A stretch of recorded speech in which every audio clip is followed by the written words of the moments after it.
In this summary of the book Captivate by Vanessa Van Edwards, you will learn how to make a fantastic first impression by utilizing the triple threat, what Ocean can teach us about fundamental aspects of the human personality, and how the power of storytelling can help synchronize your brain. Introduction. What are the benefits to me? Learn the ins and outs of social interaction like a pro. A deluge of content and clickbait, a cascade of posts on Facebook and Instagram, emails and chats, and news both fake and real, has inundated us in today's world, and we are struggling to keep up. Because of the prevalence of digital interaction, people with strong social skills are becoming increasingly rare and, as a result, more valuable. The purpose of these summaries is to help you improve your social skills, so keep that in mind as you read. These synopses will help you understand how to hack social interactions, whether you're going to an event for networking or you're going out on a date. You will gain an understanding of proven methods that will assist you in developing your people skills and making you absolutely captivating in a variety of different types of social settings. You, too, will learn this information. How to make a good first impression using the triple threat, what Ocean can teach us about fundamental human personality traits, and how the power of storytelling can synchronize your brain. Concept Fundamental 1. You can exert control over social situations by centering your attention on your capabilities and the people who truly matter. Imagine that you have received an invitation to a social gathering or a business networking event. The issue is that you have a self-perception of being a person who is somewhat awkward in social situations. In order for you to be successful in this foreign and uncomfortable environment, you are going to need a plan that will allow you to gain control over the situation. To put it another way, you're going to need a strategy for dealing with people. It is important to keep in mind that different people thrive in a variety of social settings. In point of fact, avoiding the social situations that you do not enjoy should be the primary goal of developing a social game plan. After all, no one would anticipate a pitcher to also be an outstanding second baseman, and the same is true in social contexts. Very few people are successful in all of the settings in which they find themselves. Put another way, make it a priority to steer clear of the types of social interactions that make you the most uncomfortable. If you try to fake your way through them, you could find yourself in a lot of trouble, because people are very good at detecting when someone is being fake. You want evidence? In any case, participants in a survey conducted by the author's lab, Science of People, were tested to see how well they could spot an artificial smile. At the conclusion of the experiment, 86.9% of the 4,361 participants were able to correctly identify the fake smile. Therefore, being aware of the environments in which you feel most at ease is vital, but it is also essential to make a decision regarding the individuals on which you will place your primary emphasis. Keep in mind that you do not have to try to win over everyone. Put your attention on the individuals you wish to communicate with. This is a valuable lesson that the author picked up after reading a comment left by one of her subscribers on YouTube, who criticized the author for appearing unprofessional in her videos due to the casual attire she wore. At first, the author was troubled by the comment, and she even entertained the idea of redoing some of her video shoots. However, she quickly came to the realization that in order for her classes to be successful, she needed to connect with a specific type of student. She wanted people who were capable of concentrating and not those who would be easily distracted by her clothing. The realization that she did not have to cater to everyone's preferences was a huge help to her. She was the only one who could identify the population of people who were pertinent to her work and use her intellectual capacity to attract their attention. Principle 2. The second most important thing to remember is to make a good first impression by using your hands, your posture, and your eye contact. Have you ever come across a person who possesses an incredible magnetic pull? When someone like that walks into a crowded room, they have the ability to immediately command everyone's attention. However, these individuals weren't necessarily charismatic from birth. In point of fact, the ability to create a favorable first impression is a skill that can be acquired by virtually anyone. To help you get started, here is a practical tool that you can use. It is known as the triple threat, and you can employ it to hack people's trust in you. It consists of 3 straightforward aspects of nonverbal communication: the hands, posture, and eye contact. Because they can convey one's thoughts and feelings, a person's hands are an essential part of the equation. Even though most people in today's world don't make it a practice to check if a new acquaintance is carrying a weapon, this age-old instinct is still very much alive. Because of this, it is essential to keep your hands out in the open. It is not a coincidence that when we greet someone, we shake their hand, and that when they commit a crime, the police tell them to put their hands up. The second component, posture, is absolutely necessary if you want to give the impression that you are an accomplished and self-assured person who other people will find attractive. Researchers Bill McAvely and Akbar Zahir from Carnegie Mellon University found that confidence was the single most important factor in a successful job interview. It is even more important than the candidate's skills, personal history, and reputation. Use the launch stance to make sure that your posture is as good as it can possibly be.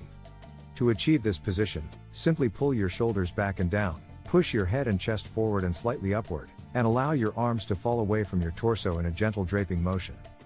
Last but not least, making eye contact with someone is an excellent way to convey to her that you want to be her ally, that you respect her, and that she is important to you.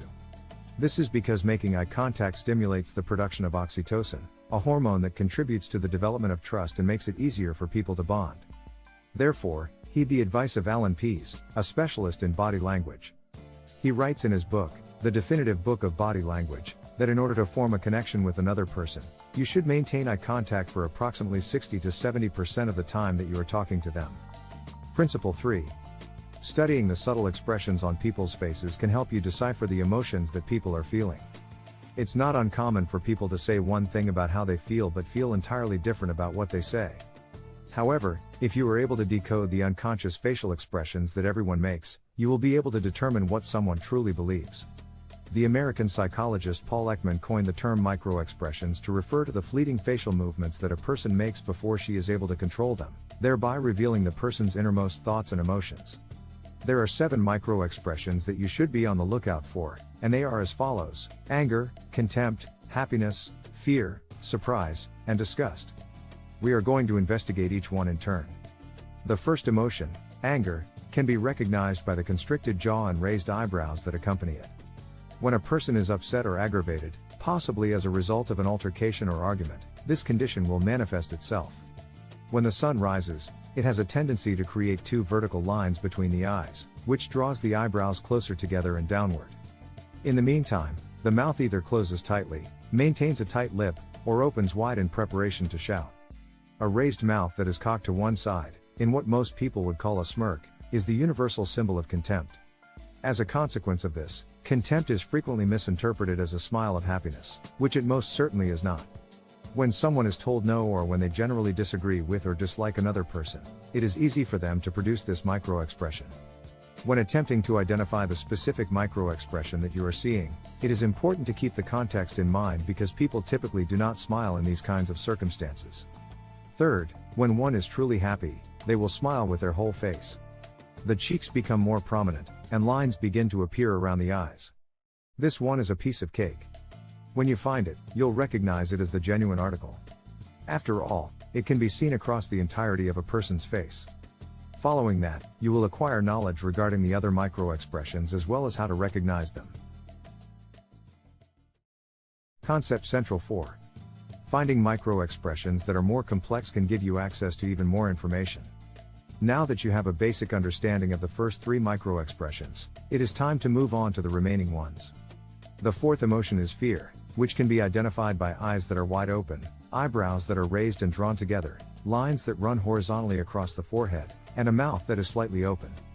Pay close attention to the way the eyebrows are positioned in order to correctly identify this microexpression. If a person's eyebrows and upper eyelids are drawn way up, it's likely that they are terrified of the situation, so opening your eyes wide is the best way to determine whether or not you should run away from it. In addition, the microexpression of fear involves slightly opening the mouth, which allows for an increased intake of oxygen and helps you get ready to flee in case it becomes necessary. Bear in mind that the feeling of fear can be triggered by literally anything that a person perceives to be dangerous, from the discovery of a spider to the experience of being bullied. The following expression, surprise, is characterized by raised eyebrows that spread apart and a distinct dropping of the jaw. When someone is surprised, their eyebrows spread apart instead of coming closer together, and their mouth opens wider than it does when they are afraid. Because this microexpression can be quite illuminating, it is essential to train yourself to recognize the difference between the two. For instance, if a coworker reacts with surprise when you mention being removed from a project, you can be fairly certain that he was unaware of the adjustment until that very moment when you brought it up.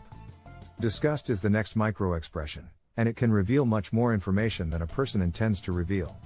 It is distinguished by a raised upper lip, raised cheeks, a wrinkled upper nose, and a tight lower lip, with the upper lip appearing to be lifted. The expression of disgust occurs when a person experiences a feeling of displeasure with something, such as the flavor of his sandwich. Take for instance the scenario in which you are conducting an interview with a potential job candidate. When you mention that the position requires a significant amount of paperwork, the interviewee responds with a clear expression of disgust, indicating that they are not interested in the position. Observing this will help you decide whether or not he is qualified for the position. And finally, the frowning expression that is characteristic of sadness can be easily recognized because the eyelids become droopy, the brows become drawn together, the lower lip becomes puffy, and the corners of the lips become downward turned. This micro-expression appears whenever a person is disappointed, and it shows that the person is upset or even on the verge of crying. Idea Central 5. By keeping an eye out for these 5 major personality traits, you can get to know other people better. Have you ever made the conscious decision to try to change the person you were romantically involved with? If you have, it's likely that your efforts were unsuccessful. Indeed, influencing the behavior of others can be an extremely challenging endeavor. Therefore, rather than attempting to mold the personalities of others, you should train yourself to recognize distinct characteristics in people before you become their friend. It is not as difficult as it may sound. Openness, conscientiousness, extroversion, agreeableness, and neuroticism are the only 5 major personality traits that exist in reality. Each of these components, which together form the acronym OCEAN, can be found in varying degrees in every individual. During the 1980s, Dr. Lewis Goldberg was the one who first recognized these characteristics, which are now commonly referred to as the Big Five. The first trait, openness, can be determined by how you react to new concepts and how you approach them, as well as how inquisitive and daring you are. For instance, if you are someone who seizes every opportunity for new travel experiences and is always rearranging the furniture in your home, it's likely that you're quite open. If, on the other hand, you tend to be more invested in your daily routines, your openness is likely to be restricted. The second trait, conscientiousness, focuses on completing tasks in a timely manner. You can tell that you are conscientious if you enjoy making to-do lists and if you adhere to a rigid schedule. On the other hand, if the thought of making lists stresses you out and you prefer to talk about big ideas rather than actually implementing them, then you probably score lower in this category. Extroversion is the third personality trait, and it refers to how you feel around other people. Simply asking yourself whether you get more energy from being alone or from being around other people will help you determine where you stand. If you prefer to spend your time with other people, you are most likely an extrovert, while the opposite is true if you prefer to spend your time by yourself. The ability to get along with others and collaborate effectively is correlated to the fourth trait, which is agreeableness. This includes the extent to which you can trust people and how well you get along with the people in your immediate environment. It's a good indicator that you're an agreeable person if you go out of your way to make other people happy. People who are less agreeable have a greater propensity to approach others with a pragmatic rather than compassionate attitude. And as a final point, neuroticism is characterized by a propensity toward worry as well as a susceptibility to shifts in mood. Remember these characteristics, and use them as criteria when evaluating the people around you. Concept essential number 6. To connect with other people, use certain kinds of stories. Are you familiar with the concept of neural coupling? It is a mechanism in your brain that makes it possible for you to conjure up, say, the smell or taste of a delectable chocolate mousse, even when there is no such treat at hand. This is because your brain uses something called the olfactory bulb. Simply visualizing the sweet treat brings back all of the sensations you felt the last time you indulged in it. When one listens to the narrative of another person, this very same mechanism is put into action. When someone shares their life experience with you, it is easy for you to visualize what took place and establish a connection with that person as a result. This is supported by the findings of a study in which researchers tracked the respective neural activity of a storyteller and his listener using brain scans. In the end, they came to the conclusion that as the story was being told, the listener's brain began to display patterns that were comparable to those exhibited by the reader's brain. To put it another way, the activities of the two brains began to converge and eventually began to mirror one another. Therefore, the art of storytelling is potent. You can jump right in by putting together a story stack for yourself. This is a collection of stories that include trigger topics, sparking stories, and boomerangs among other types of stories. The first type of story, trigger topics, is about generic subjects that anyone can talk about. Good examples are the latest news, weather, traffic, or anything that people can easily relate to. The second and most interesting stories are those that have depth, or at least more depth than the weather. These stories are characterized by personal anecdotes that prompt a more substantial reaction. At their best, they make people laugh, cry, groan, or display another strong emotion. And finally, a boomerang, as its name implies, is a story or question that brings the conversation back to the person you're speaking with. You can use this type of story at points in a conversation when you want the other person to speak. For instance, say you just shared a sparking story with a colleague about the time you spilled a cup of coffee on a celebrity. An appropriate boomerang would be to ask your colleague if she has ever met a celebrity and what it was like. Key idea 7. Sharing vulnerabilities connects people, and asking for advice is a great way to appear more personable. Benjamin Franklin, one of the founding fathers of the United States, once asked a political opponent of his to lend him a book that Franklin knew he owned. The rival agreed. Franklin borrowed the text and, after reading it, returned the book with a thank you note. Interestingly, from then on out, the other politician was much nicer to Franklin. In fact, it worked so well that it's since been dubbed the Franklin effect. This term refers to how asking for favors or advice can connect you with people by making you appear more vulnerable and therefore more human.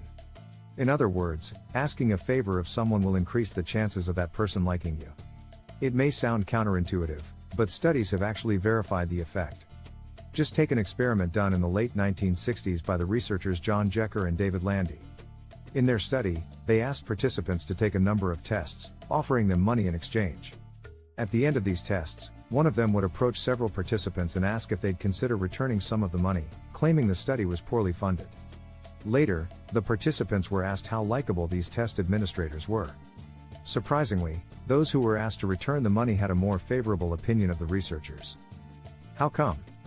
Because the researchers made themselves vulnerable by saying they lacked funding. In the process, they made themselves appear more human and easier to relate to. Having said that, you shouldn't just run around asking any stranger for money. A better way to show vulnerability is to ask for advice. Doing so reveals that you don't know everything and shows that you require the help of others. For instance, you might ask for book or restaurant recommendations or ideas for holiday gifts. Final summary. The key message in this book is: social awkwardness and anxiety can hamper your career, limit your dating life, and generally hold you back. But there's a way around these difficulties. By learning a few simple tricks, like how to recognize micro-expressions and how to identify personality types, you can leave that socially uncomfortable persona behind and become a shining social star. Actionable advice. Use the napkin trick to avoid sweaty handshakes. Have you ever been nervous at a networking event? If so, you've probably experienced the much-dreaded sweaty palms and the terror of having to shake other people's hands with them. To avoid this fate, grab a drink and wrap a napkin around your glass. Hold your drink with your shaking hand, and it'll stay dry, happy and ready to meet and greet. Thanks for watching. Don't forget to subscribe, like, comment, and share with your loved ones.